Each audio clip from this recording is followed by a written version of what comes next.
Good morning, thanks for joining me, hope you're well. Now I just wanted to have a quick chat about importing parts from India through eBay, to be quite honest, through eBay. I had this notion, and to be honest I'm not sure if it's entirely worked out, what do you think, of buying a windscreen, and the local dealership hadn't got them in stock. I rang round a couple and they hadn't got them, so I thought, well, I went onto eBay and I thought, well, maybe it's an option to buy one from India. So I thought it could be a good little, a good little project to see what the risks are and how quick it comes and all that sort of stuff. So here we are. So as you can see, the windscreen did come through. It came through pretty seamlessly, really. I've got it fitted on the bike now. Now it's another story whether it's any good. Well, what do you think? Whether it's going to be useful, whether it's going to be a valuable addition to the bike or not, whether it will offer some protection or no protection, I don't know, because the weather's so horrible. I can't really get out today or possibly even tomorrow. But I just thought, well, we'll have a little chat in the garage about it. So as I say, I had this notion to get the windscreen.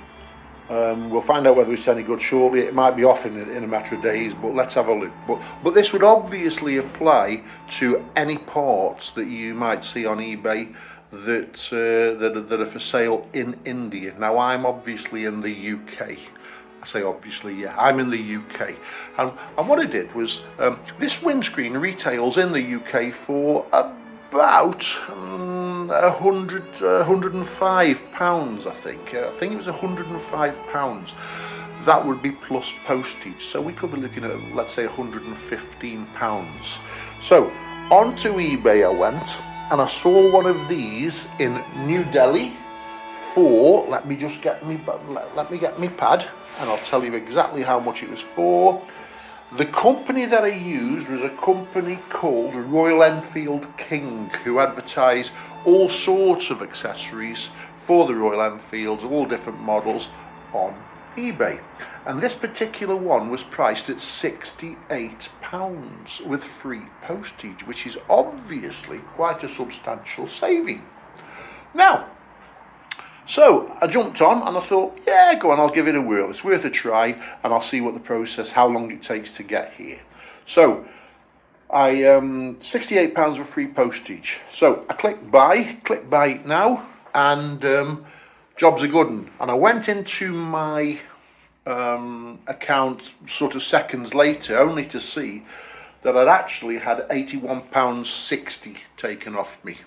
So the £68 had become £81.60. Now what I hadn't realised was VAT goes on instantly. So VAT in the UK is 20%. So they had 20% value added tax on, which was £81.60, which is still quite a substantial saving from the, let's say, £105, £110, £115 that I'm being quoted here. Now, I ordered it, so it was £81.60. I ordered it on a Wednesday lunchtime, and I must say it was fully tracked all the way through, from start to finish. It was tracked from the seconds after I placed the order to the seconds after I received the order. It was tracked, well tracked as well. It told me when it was being picked up, when it was in Delhi, when it was in the centre, when it had left the country, when it arrived here in London, and when it was shipped out. Now it was actually delivered by Royal Mail. This end of the delivery process was undertaken by Royal Mail, and it took 8 days. So it was ordered on the Wednesday and it was received the following Thursday. It came really well packaged, so it took 8 days. It came really well packaged, no issues there whatsoever, really well tracked. I knew where it was at all times, and it is a genuine Royal Enfield part. It does look sturdy, it does look well built. I will just add that I saw somebody else who had ordered this particular part, and apparently when he received it, one of the bits in it was broken, or for some reason it had broken, or he'd broken it when he fitted it. I'm not quite sure.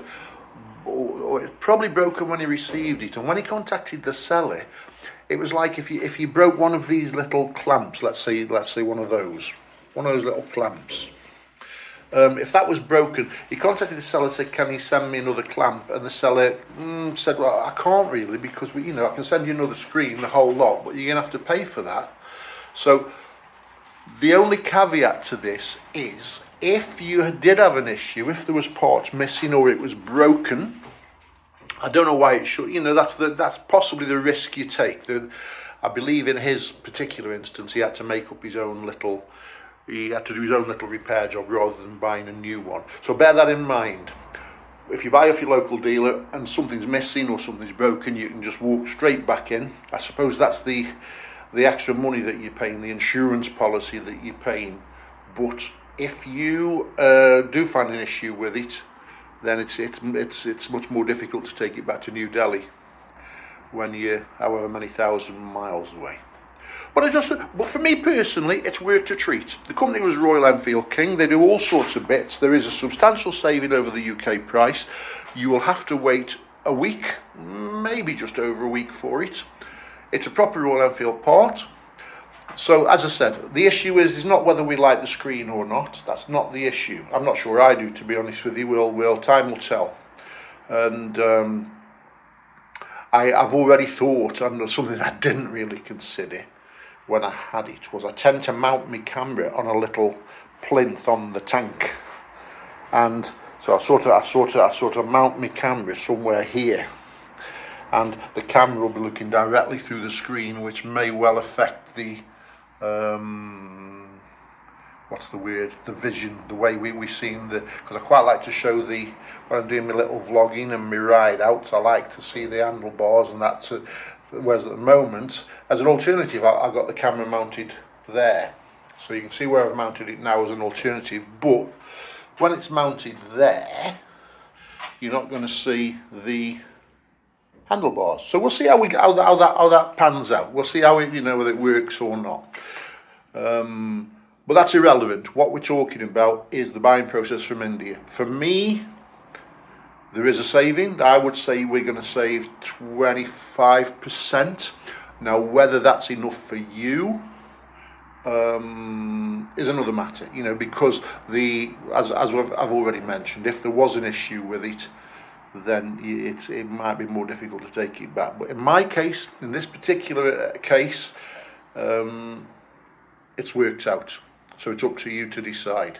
So thanks for that. I just wanted to jump on quickly and mention that, cover that. So buying parts from India is a possibility for us.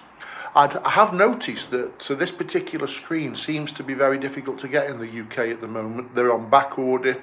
They are still doing them, but as I mentioned in a previous video, some of these parts now are coming around Cape Horn rather than going through by the Houthis in the Red Sea, and things are taking quite a bit longer to come through.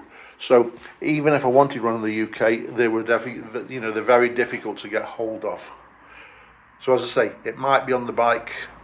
In fact, it will be on the bike the next time you see me ride out. We'll give it a whirl. We'll give it a go. But moving forward, whether I keep it on or not, I don't know. I didn't really do me homework on this. It is exactly as described, but as a touring screen, it's not very big, is it? I don't quite understand why they didn't go a little bit. They could have come down here and gone up and round. It could have been bigger. But we'll see. We'll see if it offers any protection, no protection, if the wind increases, if the wind decreases. The next ride out we'll have a look at that. But this one was primarily over buying stuff off eBay from India. One thing that I should have mentioned is that as far as the cost is concerned, so just be careful when you're on eBay whether it includes VAT or doesn't, because they could add 20% on immediately on top of the price, as they did in my case. I have noticed that this particular seller has now started to include VAT in the price that's quoted on eBay. So there wouldn't be anything more to pay. And if you were worried about import duties and all that sort of stuff, I did check on the HM government website. When this came through, I haven't had to pay anything more than what I paid the seller on eBay. So I paid me £81.60, which is £68. Let me just have a quick PPA. £68 plus £13.60 VAT, and there was nothing else to pay. Apparently, if you're buying something from India that's over £135, you have to pay a 2% import duty. So, which is not a great deal of money. I believe that's collected by the carrier. So in our case, it would be Royal Mail. So if you were to buy this or another part that was over £135, you would have to pay an extra 2%, but under £135 total, you don't have to pay anything. But just make sure that VAT is included in the price that you quoted. Okay, so for me it's worked out, and it's an option. It's an option. Obviously, it's not just windscreen. There's mirrors, there's exhaust, there's tanks, there's mudguards, there's all sorts of stuff. Just watch out for them potholes and them lunatic drivers, and let's hope the sun starts shining soon and we can get out on the bikes a bit more. Okay, so ride safe, take care, bye bye.